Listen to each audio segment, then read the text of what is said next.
এখন চলে এসেছি আমাদের বেগুন জমিতে। এই যে দেখছেন বেগুন গাছ। তো এই বর্ষাকালে আদর্শ একটা চাষ, সেটা হচ্ছে বেগুন চাষ।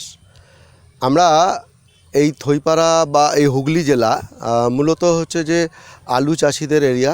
এখানে প্রচুর পরিমাণে আলু চাষ হয়। তো আলু ওঠে মার্চ এপ্রিল মাসের মধ্যে, আলু সমস্ত উঠে যায়। মার্চ এপ্রিল মাসের মধ্যে আলু উঠে যাওয়ার পরে তারপরে জমিগুলো আমাদের এখানে পড়ে থাকে, সেই জমিতে কোনো চাষ হয় না। এই আগস্ট মাস পর্যন্ত জমিগুলো ফাঁকা পড়ে থাকে। তো সেই জমিগুলোতে আমরা যদি সবজি চাষ করি, অনেকেই সবজি চাষ করে বিভিন্ন রকমের, তার মধ্যে খুব আদর্শ হচ্ছে এই বেগুন চাষ। তো বর্ষাকালে যে সমস্ত বেগুনগুলো আমরা চাষ করি, তার মধ্যে মুক্তকেশী চাষ করতে পারলে ভালো হয়। কিন্তু খুব ভালো হয় হচ্ছে পাতা কাটা বলে, কেউ এগুলোকে পাতা কাটা জাতি বলে, কেউ ডালখোলা বলে, এই ধরনের বিভিন্ন নামে পরিচিত। এই ডালখোসা, এই প্রজাতির বেগুনটা এখানে যেটা লাগানো আছে, এটা হচ্ছে ডালখোসা বেগুন। তো আমাদের আজকে বেগুন তোলা হয়েছে, আমি লাস্টে সেটা দেখাবো। বেগুনগুলো তুলে বাড়ি নিয়ে চলে গেছি। তো তাই আমি গাছে বেগুন দেখাতে পারছি না। যেগুলো আছে সেগুলো অত্যন্ত ছোট ছোট, এগুলো তোলা হয়ে গেছে। ছোট বেগুনগুলো এখানে পড়ে আছে, এগুলো অনেক বড় হবে।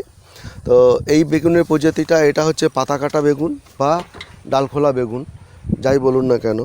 আর বেগুন চাষের সবথেকে ভালো যদি আপনারা লাগান, সেটা হচ্ছে যে এইভাবে যদি মালচিং করেন। দেখুন, যদি মালচিং করে বেগুন বর্ষাকালে যদি করা যায়, তাহলে আপনার জঙ্গলের উৎপাত হবে না, আপনাকে জমি খুঁজতে হবে না।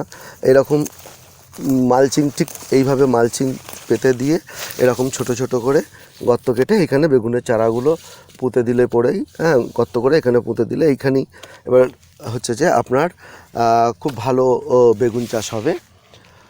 এবার মূলত বেগুনের রোগ হচ্ছে একটাই, সবথেকে বেশি রোগ, সেটা হচ্ছে যে নলি পোকা।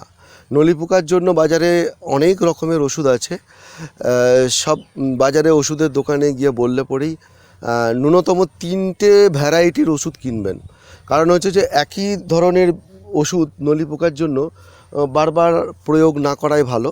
সেক্ষেত্রে নলি পোকার জন্য যে ওষুধগুলো আপনারা ব্যবহার করবেন, ঘুরিয়ে ঘুরিয়ে বিভিন্ন কোম্পানির বিভিন্ন ডোজের ওষুধ আপনারা ব্যবহার করবেন, তাতেই নলি পোকার কাজ হবে।